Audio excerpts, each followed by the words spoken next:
When I refused to lend my husband's brother money, his relatives ambushed me at dinner. His father announced, "This requires a family decision." They gloated, "Majority rules." My husband stared at the floor. I nodded slowly and said, "Perfect. I have something else we should vote on." As I unfolded the loan papers, their faces transformed from smugness to horror. "We need to take a family vote on this." My father-in-law's voice boomed across the dining room as he stood up, napkin still tucked into his collar. The roast beef dinner I'd barely touched sat forgotten as all eyes turned to me. My brother-in-law Jason leaned back in his chair, a smug smile playing at his lips.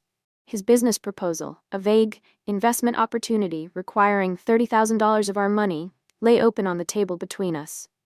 All in favor of helping Jason with his business venture? My father-in-law raised his hand. My mother-in-law's hand shot up immediately. Jason's wife followed, then his sister. Finally, my father-in-law's eyes landed on my husband Michael, who hesitated before slowly raising his hand, his eyes fixed on his plate. "That's 5-1, my mother-in-law announced with a triumphant smile. "Majority rules, dear." The room hummed with their victory. 5 pairs of eyes watched me, waiting for surrender. I'd been here before.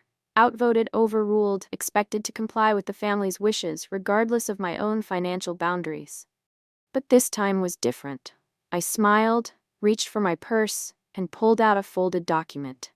"Then let's vote on something else," I said calmly. "Let's vote on whether Jason should continue living in our guest house rent-free while he owes us $45,000 from previous loans." I unfolded the mortgage document showing only my name as owner. The room exploded into chaos. I'm a financial advisor by profession. Numbers, planning, and fiscal responsibility aren't just my job, they're core values I live by. When I married Michael 5 years ago, I thought we shared those values. He seemed responsible, thoughtful with money, and independent from his family. I couldn't have been more wrong. Michael's family operated like a financial commune, where everyone's money problems became everyone else's responsibility, especially mine, once I joined the family. His brother Jason had a particular talent for business failures. A food truck that never opened, a cryptocurrency scheme that collapsed, a drop-shipping venture that shipped nothing but excuses. Each failure came with urgent family meetings where everyone was expected to contribute to bail Jason out. My in-laws had remortgaged their house twice for him. Michael's sister had delayed college for a year to work and support one of Jason's ventures. When we bought our house last year, stretching our finances to the limit, I insisted on protecting our investment. Michael agreed, but this morning, while organizing tax documents, I discovered something surprising. Despite contributing to payments, Michael never actually signed the mortgage. The house was solely in my name, a clerical error that suddenly felt like insurance. That feeling when your boundaries are dismissed by family who claim to love you is something many understand. Join our community, where these painful family dynamics are recognized and the courage to stand firm is celebrated. The pattern had been building since our wedding day. Our gift money mysteriously disappeared when Jason had an emergency the week after our honeymoon. Michael assured me Jason would pay us back. He never did. Last year's planned vacation to Hawaii vanished when Jason's car needed repairs. "He needs it for work," Michael had explained while canceling our reservations. The $15,000 personal loan that Michael co-signed for Jason resulted in collection calls to our house when Jason defaulted. It took 6 months of aggressive payments to repair my credit score. Each time I objected, I became the villain, cold, ungenerous, not understanding how family works. Michael avoided conflict by agreeing with whoever was in the room. With me, he'd promise boundaries. With his family, he'd promise support. Just last week, we'd met with a financial planner to discuss saving for children. "Your debt-to-income ratio is concerning," she'd told us. "You need to protect your financial foundation before taking on more responsibility." This morning's discovery of the mortgage document felt like finding a life preserver I didn't know I had. Sunday dinner at my in-laws' house always came with tension simmering beneath forced pleasantries. Today, the tension was thicker than my mother-in-law's gravy. Jason arrived late, unusually well-dressed and carrying a leather portfolio. Throughout the meal, he kept making meaningful eye contact with his parents. I recognized the signs. Another financial ambush was coming. As my mother-in-law served coffee and pie, Jason cleared his throat and opened his portfolio. "I've been working on something big," he announced. "A business opportunity that's guaranteed to succeed." The pitch was polished but hollow. Vague references to import-export, exclusive territories, and guaranteed returns. When I asked specific questions about business plans, revenue projections, or risk assessments, he deflected. "The important thing is, I need $30,000 to secure my position. I'll pay everyone back double within 6 months." I looked at Michael, hoping he'd remember our financial planner's warnings. Instead, he studied his coffee cup. "We can't afford that right now," I said firmly. "We're still recovering from the last loan, and we have our own financial goals." That's when my father-in-law stood up and called for the vote that would change everything. As hands raised around the table, I felt a strange calm replace my usual frustration. This morning's discovery had shifted something fundamental in me. For years, I'd tried reasoning, explaining, setting boundaries, all while playing by their rules. It never worked. My mind flashed back to the mortgage document. I remembered the lawyer explaining that both spouses should sign, but Michael had been called away for a family emergency. Jason needed help moving furniture. I'd signed alone, planning for Michael to add his signature later. Somehow, it never happened. I thought about our house, the down payment from my savings, the monthly payments from my salary, while Michael's contributions often went to helping family. I thought about Jason living in our guest house for just a few weeks that had stretched to 4 months without $1 of rent. My friend Eliza's words echoed in my mind. Sometimes you have to speak their language. The family understood power plays and majority rule. They didn't understand respectful boundaries. So I would speak their language. The silence after I revealed the mortgage document lasted 3 heartbeats before the room erupted. "What do you mean? Your name only?" my father-in-law demanded. "Exactly what I said," I replied, keeping my voice level. "The house is legally mine, and I'm exercising my right as owner to evict an unwelcome tenant who has failed to pay his debts." Jason's face flushed dark red. "You can't do that. I'm family." "I can and I will," I said, sliding a second paper across the table. "This is an itemized list of every loan you've taken from us over the past 5 years. $45,000 total, not counting interest or the rent you should have been paying." My mother-in-law began to cry. "How could you be so cruel? He's Michael's brother." "This isn't about cruelty," I countered. "It's about responsibility, the same responsibility you voted I should take for Jason's business venture." My father-in-law's face had turned an alarming shade of purple. "In this family, we take care of our own, no matter what."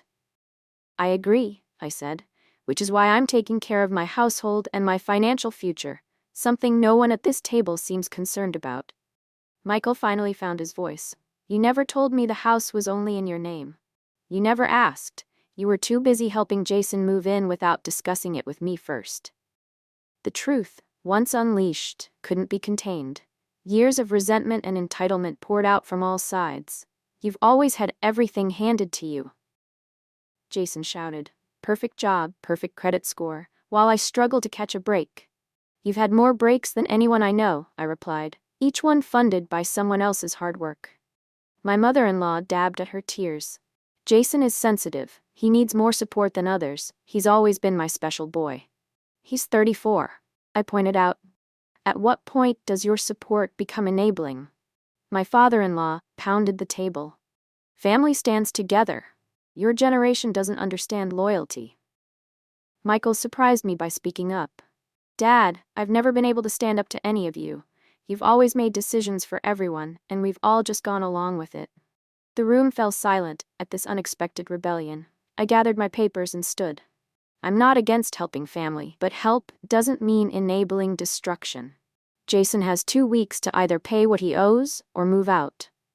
And Michael," I turned to my husband, "you need to decide where your loyalty lies." I walked to the car alone, hands shaking, despite my outward calm. The screen door slammed behind me, followed by hurried footsteps. Michael caught up, his face a storm of confusion and realization. "I had no idea it had gotten this bad," he said. "Because you chose not to see it," I replied, unlocking the car. "Every time I tried to talk about boundaries, you agreed, then immediately undermined them when your family pressured you." He leaned against the car. What happens now? That depends on you. I'm separating our finances tomorrow. Jason is moving out in 2 weeks unless he starts repaying what he owes. I'm done being the family bank. And us? That's your decision. I need a partner, not another dependent. The front door opened, and Jason stormed out, followed by his parents. Their anger had shifted to bargaining. Maybe we can work something out, my father-in-law called. A payment plan or something. I've already drafted one, I said, pulling another document from my purse. Terms are non-negotiable. For the first time in 5 years, I saw something like respect in their eyes. Standing firm against financial manipulation from family takes tremendous courage. Share in the comments a time when you had to draw a difficult line with loved ones. Your experience might give someone else the strength they need. 3 months later, our family dynamics have shifted dramatically. Jason moved out of our guest house the day after the family vote incident. With my help, contingent on his compliance with our agreement, he found a legitimate job in financial services administration. He's made 3 payments on his debt so far, each one on time. My in-laws maintained a chilly distance for the first month, attempting various emotional manipulation tactics that no longer worked. When those failed, they began a grudging adjustment to the new reality. Sunday dinners are now monthly rather than weekly, and I attend only when I choose to. Michael started therapy to address his family enmeshment issues. We've had joint financial counseling sessions that revealed how deeply his family's attitudes toward money had affected his ability to set boundaries.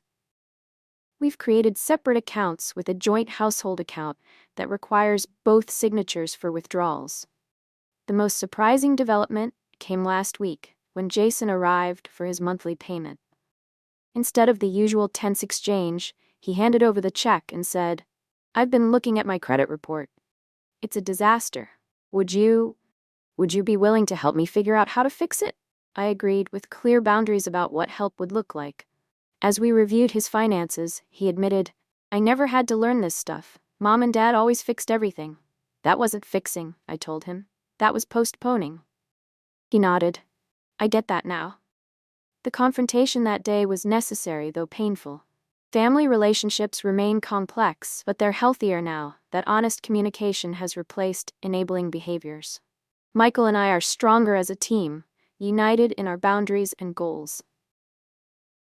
The house that became the center of our family power struggle is now truly our home, with both our names legally on the deed. The equity we're building is for our future, the family we hope to start now that our financial foundation is secure. Sometimes the most loving thing you can do for family is refuse to participate in their dysfunction. It isn't easy, and it isn't always appreciated, but the alternative is a lifetime of resentment and financial insecurity. As Michael and I review our financial plans for the coming year, I realize that the family vote that was meant to override my boundaries actually freed me from them. Sometimes you have to lose a vote to win your life back.